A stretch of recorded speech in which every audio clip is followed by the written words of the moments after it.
you mentioned this has been going on since the Anthrax attacks, which really were the pretext that Fauci used to grab all this money and power. Well, we can't blame Fauci for all of it. It was really Dick Cheney who had, been very successful at using 9/11 to achieve other things like. Oh, I noticed. Like an invasion of Iraq. Yeah. Yeah, and the erosion of all of our civil liberties. True. Permitting torture, violating the Geneva Convention. These things were all in play after 9/11 because we were in a war against terror. And anthrax was painted as a continuation of the war against terror. The truth is that as Bush and Cheney were leaving office, it was released that anthrax was not a terrorist attack. Anthrax was an inside job from a scientist at Fort Detrick, one of our bioweapons facilities. So I remember that vividly. I had white powder sent to my house, had the bio team come at that, 2001. I'll never forget it. But we never really got a definitive answer on who sent. I mean, there was the person accused. First, Stephen Hatfield was accused falsely by the media, including the media organization I worked for at the time. And then there was another guy, Bruce Evans. That's exactly who's since died. Well, died is a very generous way of putting what may have happened to him. Do you think he did it? Do you think he was murdered?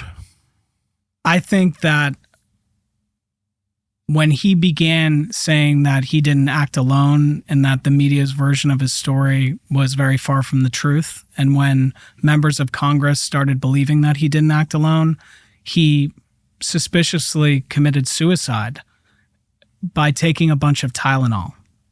So I don't really know many accomplished scientists, bioterrorists, experts, people who understand all the different compounds that can kill them very peacefully and very fast, who would take a lot of acetaminophen to kill themselves. It's just very suspicious. And the timing was even more suspicious. And I think what I learned was that in many ways, Anthony Fauci's whole sort of advancement into this unchecked power, into becoming the most prominent scientist on the planet, the largest funder of biomedical research on the planet, was predicated on a hoax. And to this day, he's never admitted that anthrax was not a terrorist attack. And you can't find that anywhere in his book. If it wasn't a terror attack, what was it? Anthrax was a false flag attack. And anthrax, like 9/11, allowed for the complete deregulation of bioweapons research, of biodefense research. And if you go back in time, you see this confluence of things. You see the science advancing in very exciting ways, like CRISPR, the ability to edit genes, to do things we've never been able to do before. And you see this idea that we're under attack and that the enemy may use unconventional means to attack us. And bioweapons immediately came into focus because of the anthrax attack. And that was used to fund a lot of countermeasures, quote unquote, countermeasures for bioweapons. It was 5 years ago this month that people started to drop dead in the central Chinese city of Wuhan. 5 years since the beginning of COVID. Tens of millions dead. Societies reordered completely. Economies destroyed. And yet, for some reason, we still don't know answers to the most basic questions. Where did this virus come from? How did it get here? Why did the government tell us to do things they knew wouldn't work? None of those questions have been adequately answered. And one man knows those answers. His name is Dr. Tony Fauci.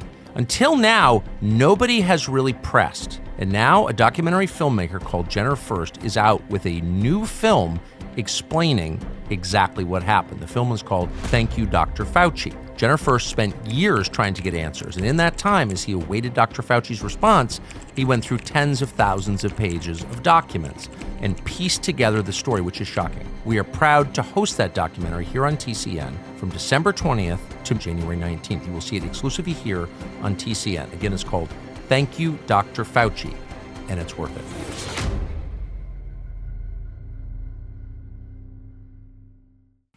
But the interesting thing about gain of function and the interesting thing about doing this research in the first place is that in order to create a countermeasure for an agent that's never been known or created or a virus that doesn't exist, you have to create the agent and the virus. Yes. And so it creates a weapon, a pandemic that has never been seen by man before, and arguably carries more risk than it carries benefit. And Fauci was almost evangelical about this research to the point that it was suspicious. And scientists like Richard Ebright and others, the Cambridge Working Group, I mean, the debate started almost directly after Anthrax and Fauci began doing this research. I mean, the debate started in like 2002, that we should not be directing all of our research dollars into this one narrow field of, quote, pandemic preparedness.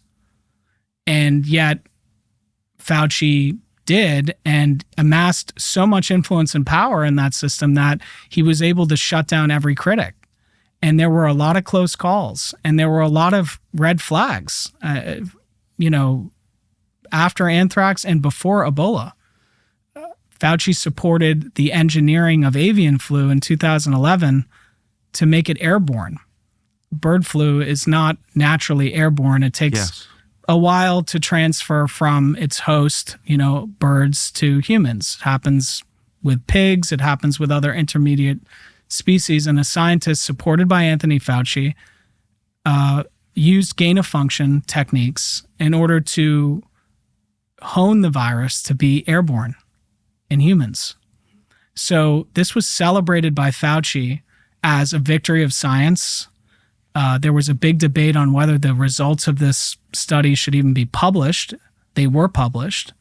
And Fauci and Francis Collins, who was also the NIH director at the time of the pandemic and very much part of the whole problem that we faced, they wrote an op-ed in the Washington Post and said that this was a flu risk worth taking, that doing this dangerous research could cause a pandemic, but that it was a risk worth taking because we would be prepared for that pandemic. Prepared with vaccines. Yeah.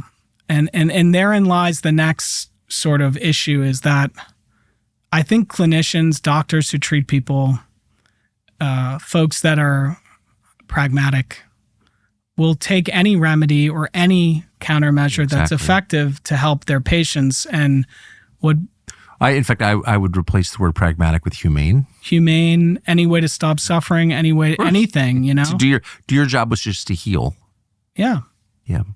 And I think that Fauci represents sort of almost this paternal grandfather-like figure, self-proclaimed because no one asked for this, whose job felt less about protecting people or developing things that could help all sorts of people, and more about carrying a line on what was important in science and digesting science for people in a way that was, if you look back, very infantilizing. This is how this works and that's how this works. And if you listen to him at a podium, he has an incredible bedside manner, but he's failing to tell you every conflicting piece of evidence. He's failing to tell you every, piece of gray. It's very black and white. Yes. And he'd been doing that for years. And but I think there's always the vaccine work. Yeah, right. And the bottom line is the vaccine. Right. And so he's not a virologist.